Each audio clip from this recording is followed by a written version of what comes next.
Skidboot, got to go to work. The only thing David Hartwig ever wanted in life was to put in an honest day's work for an honest day's pay. And I went to horseshoeing school right out of high school.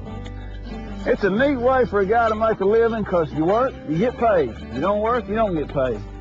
And it's hard work, so if a man's willing to work hard, he can make money. If he's lazy, teaches you what life's all about.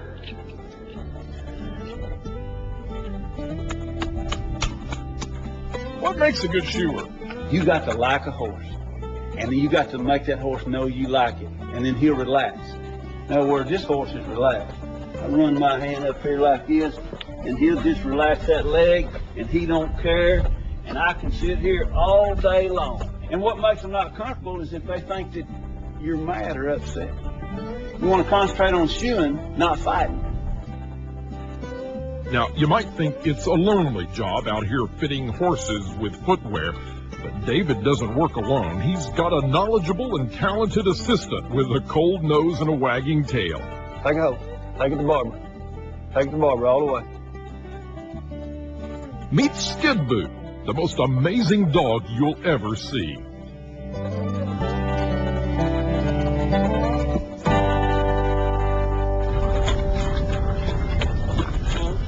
So much. Good boy. David Hartwig discovered almost by accident that his wife's dog Skidboot was something special. Appreciate that. Wait a minute. Hello? You want to talk Skidboot? It's for you. No. Whisper. Talk to him. Yeah. Like this, kid. Come on. Skidboot and David's relationship almost didn't happen. Neighbors had complained about the dog's mischief, and Skidboot was about to be given away when David made a connection that led to a partnership that changed both of their lives. And in about 5 minutes on my living room floor, I could throw a toy out across the floor, tell him to wait, he wouldn't get it. Tell him to go get it, and on the way there say, whoa, and he'd just stop dead still in 5 minutes. So I couldn't wait for Barbara to get home. And I said, you ain't gonna believe this, and I showed it to her. And she said, see, he is a good dog. We ought to keep him, you know. Wave your left hand. Wave your right hand. Wave your left hand. Wave your right hand. Wave your left hand. Now turn around. Take a hold. Wait. Turn the other way. Ease up on it. Now touch it. Okay, back away. As Skidboot learned more and more ways to amaze, David and his new sidekick started performing at rodeos, and the world started to take note.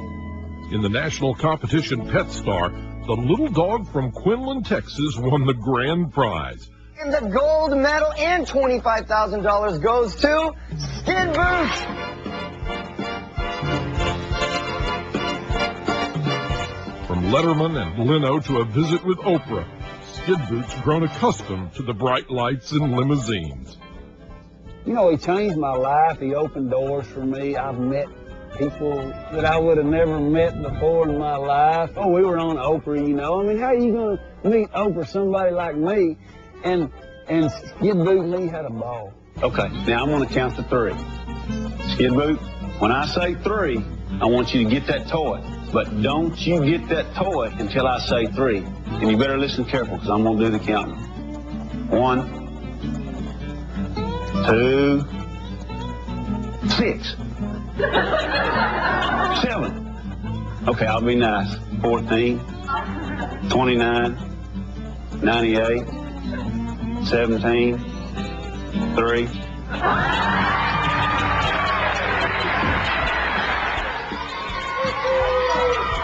Back closer to home, Skidboot and David are regulars at churches and schools.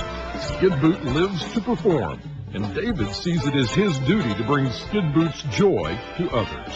Tag my hand. Take a hold. Bring it here. Good boy. The only thing I take credit for is I got a driver's license and I can get him there. If it wasn't for that, he could do the whole deal on his own. It's my job. Stewardship is what they call it. It's my job to do the right thing with this dog. I'm sure I've made some mistakes, but when I see people smile, I can't feel bad about that. Churches called me and said, "You have a wonderful ministry." I said, "What are you talking about?" They said, "That's why it's a wonderful ministry, because you don't think you have one." Big smile. Touch my hand. Smile. Skidboot has changed David Hartwig's life in ways he could have never imagined. And after Skidboot's decade in the spotlight, reality has come calling. Here it is. I'm right here. Here it is. Come here. Skidboot is going blind, and doctors say there's nothing they can do. Skidboot's performance days are numbered now, but David says they'll get through it together. If God gives me a thunderstorm, I'm going to thank Him. If He gives me a blind dog, it just means me and Skidboot can have more personal time together. We're not going to begrudge anything. Life is too precious to be upset. And this dog, I will hand lead him everywhere when he's so blind he can't get around. It won't bother me at all. I love this dog. There will never be another Skidboot, but whether he knows it or not, David Hartwig has a way with animals. His farm is littered with puppies who, with a little of David's encouragement, are showing the promise of performance. Come back. Come on. All the way back. Come on. Down. That's so good. Touch my hand. Thank you. But fame and fortune is no substitute for the partnership, the understanding, the love David found with one special dog.